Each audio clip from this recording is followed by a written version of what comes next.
नमस्कार दोस्तों, GNN news में आपका स्वागत है।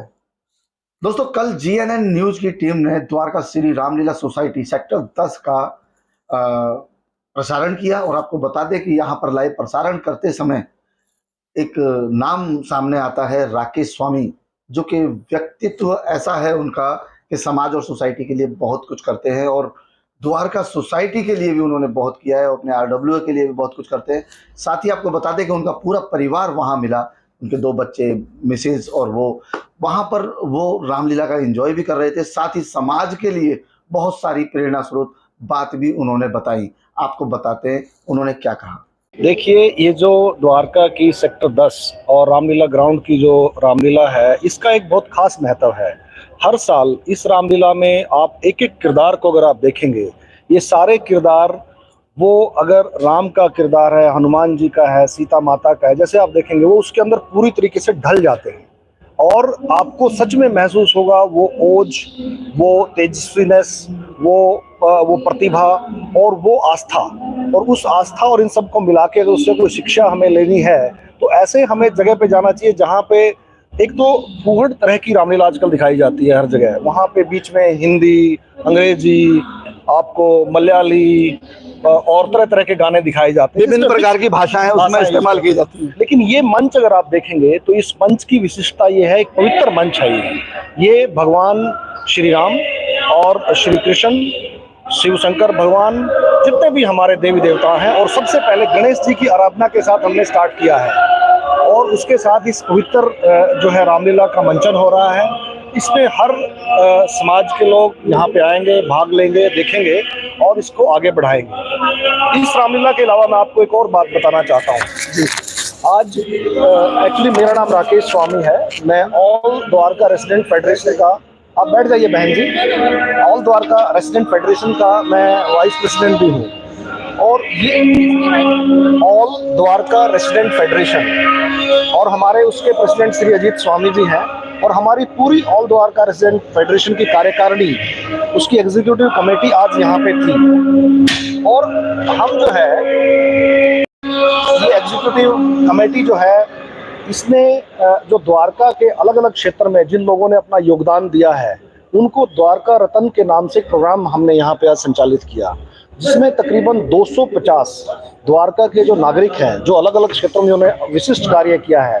उसमें डॉक्टर हैं, समाज सेवी हैं, एनजीओ हैं, उसमें सफाई कर्मचारी हैं, उसके अंदर गार्डनर हैं, उसके अंदर हमारे जो है पुलिस के जो रक्षक दल हैं, पुलिस के उसमें अधिकारीगण हैं, उसमें मीडिया के बंधु भी, एबीपी न्यूज़ के बंधु भी थे। तो जो इस समाज में उत्थान का कार्य पूरी गतिशीलता के साथ और अपने पूरी भावना के साथ कर रहे हैं सोशल सर्विस को, उन सबको आज द्वारका रत्न की उपाधि से नवाजा गया है। और उनको भगवान राम की प्रतिमा देके, आपने देखा होगा बहुत सारी भगवान राम की प्रतिमा यहाँ मौजूद थी, वो सब द्वारका रत्न को उन प्रतिमा के साथ नवाज के उनको यहाँ से सम्मान के साथ हमने भेजा है।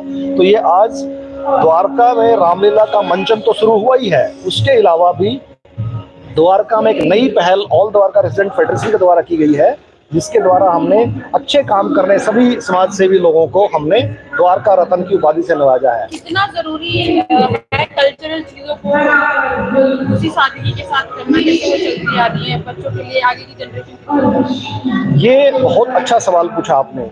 मैं थोड़ी देर पहले बता रहा था कि जिस तरीके से रामलीला को अलग अलग रूप में और उसको मॉडर्नाइजेशन करके प्रस्तुत करने की कोशिश की जा रही है, वो रामलीला नहीं है। सही रामलीला वो है जो उसके वास्तविक रूप में उसकी धार्मिकता को बनाए रख के और उस आस्था में विश्वास रख के उसको बनाया जाए, तभी लोगों की धर्म में आस्था बढ़ेगी और उससे हम कुछ सीख पाएंगे। हम यहाँ मनोरंजन के लिए नहीं आए हैं, हम अपने बच्चों को साथ में लेके आए हैं। यहाँ पे हमारे 2 बच्चे हैं और हमारे द्वारका रेसिडेंट फेडरेशन के और भी सब लोग यहाँ पे आए हैं। और तो हमें जरूरी है कि रामलीला को उस आस्था की भावना से हम प्रेरित होकर उससे देखें और उसी से रामलीला को आगे बढ़ाएं, जिससे धर्म के नाम पे लोगों को सीखने को भी मिला है कुछ। अदरवाइज रामलीला से आप नाचने, गाने और पूर्णता के अलावा कुछ घर नहीं लेके जा पाएंगे।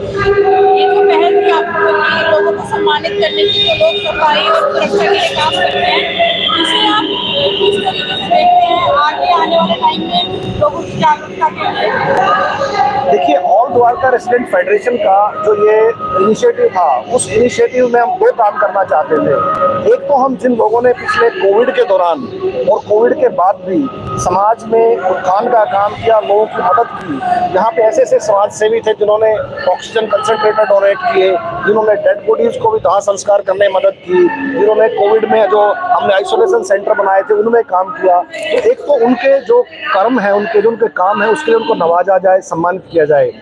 दूसरा, हम उसको इस मंच से इसलिए सम्मानित किए ताकि ऐसे कर्मवीर हम और बना सके और लोगों को भी प्रोत्साहित कर सके कि द्वारका में सिर्फ 250 द्वारका रत्न से काम नहीं चलेगा। हमें इसको पूरे दिल्ली में और पूरे देश में इस संदेश को पहुंचाना है कि अब समाज के उत्थान में मैं एक काम करता हूं, एक ऑर्गेनाइजेशन में काम करता हूं, मेरी पहल है, लेकिन ये जो मेरा काम है ये वॉलंटरी है। तो हम चाहते हैं कि ज़्यादा से ज़्यादा लोग वॉलंटरिज्म में आएँ और समाज सेवा के कार्यों में जुड़े और देश के निर्माण में बढ़ चढ़ के हिस्सा लें। तो यही हमारा उद्देश्य है इसके साथ। ये तो आपकी सामाजिक कार्यों की बात हुई, सर आप व्यावसायिक तौर पे क्या करते हैं? आपने बहुत अच्छा सवाल पूछा, थैंक यू। मैं एक समूह है गोदरेज, मैं गोदरेज ग्रुप में ग्रुप प्रेसिडेंट हूँ कॉर्पोरेट अफेयर्स विभाग का। हमारी जितनी कंपनीज हैं उसका किस तरीके से हम सरकार से बातचीत करके साथ में संकलन से पब्लिक प्राइवेट पार्टनरशिप पे काम कर सकते हैं, कैसे हम साथ में मिलकर नए उद्योग लगा सकते हैं और देश में उद्योग का और जो है उसमें हम उत्पादन में बढ़ा सकते हैं, एम्प्लॉयमेंट बढ़ा सकते हैं और किस तरीके से देश की विकास और उन्नति में अपना योगदान दें उद्योग के तरफ पे, यही मेरा उद्देश्य है और यही मेरा ऑफिशियल काम भी है। सर, इतने बिजी शेड्यूल के बाद समाज के लिए इतना समय निकालना, ये सारी चीजें करना, इन सब चीजों की प्रेरणा कैसे आती है आपको और कैसे कर पाते हैं आप ये टाइम? देखिए, हम हिंदू समाज से जुड़े हुए लोग हैं और हमको हिंदुत्व ने इतनी प्रेरणा दी है और इतनी शक्ति दी है कि आप अपना काम 8 घंटे 9 घंटे काम करने के बाद भी आपके अंदर कोई एक ताकत है, आपके अंदर कोई एक वो क्या बोलते हैं अवेयरनेस है, वो कोई शक्ति है जो आपको प्रभावित करती है। तो हम कोई भी काम जो भगवान के नाम से करते हैं वो हो जाता है, कितने ही थके हुए हों, कितने ही हारे हुए हों, लेकिन फिर भी अगर भगवान का एक बार नाम जोश से जय श्री राम बोले या जय वीर हनुमान बोले तो हमारे दिल में, दिमाग में और शरीर में दुगना जोश आ जाता है और अच्छे काम करने की प्रेरणा मिलती है। और हम चाहते हैं हम ही नहीं, हमारे बच्चे भी इन चीज़ों को सीखें और दूसरे बच्चे भी प्रभावित हों और देश में, समाज में धर्म का नाम हो, अच्छे काम। द्वारका और आसपास के लोगों के लिए या देशवासियों के लिए क्या संदेश देना चाहेंगे आप रामलीला के माध्यम से और जीएनएन के माध्यम से? देखिए, आप लोग आपको बता दें 1 लाख लोग देख रहे हैं आपको। मैं बहुत बहुत धन्यवादी हूँ, आपने हमारी बात को इतने ज़्यादा लोगों तक पहुँचाया।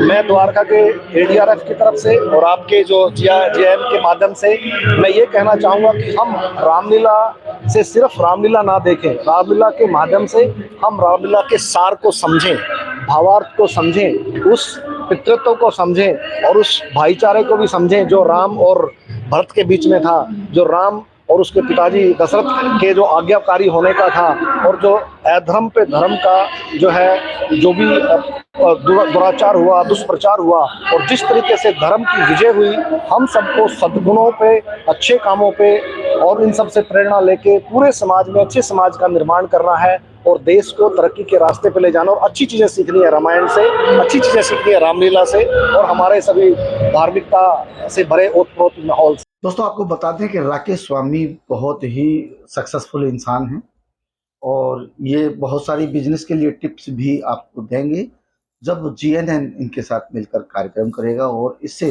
आपके करियर पर भी काफ़ी प्रभाव पड़ेगा और आप बहुत कुछ सीख सकते हैं क्योंकि ये प्रेरणा के स्रोत बनकर ही आएंगे। नमस्कार, मैं हूं ओमपाल प्रसाद। जुड़े रहिए GNN न्यूज के साथ। लाइक, सब्सक्राइब और कमेंट कर जरूर बताइएगा अपने सुझाव ताकि हम उस पर करें अमल और आगे भी कुछ बेहतर आपको दिखा सकें।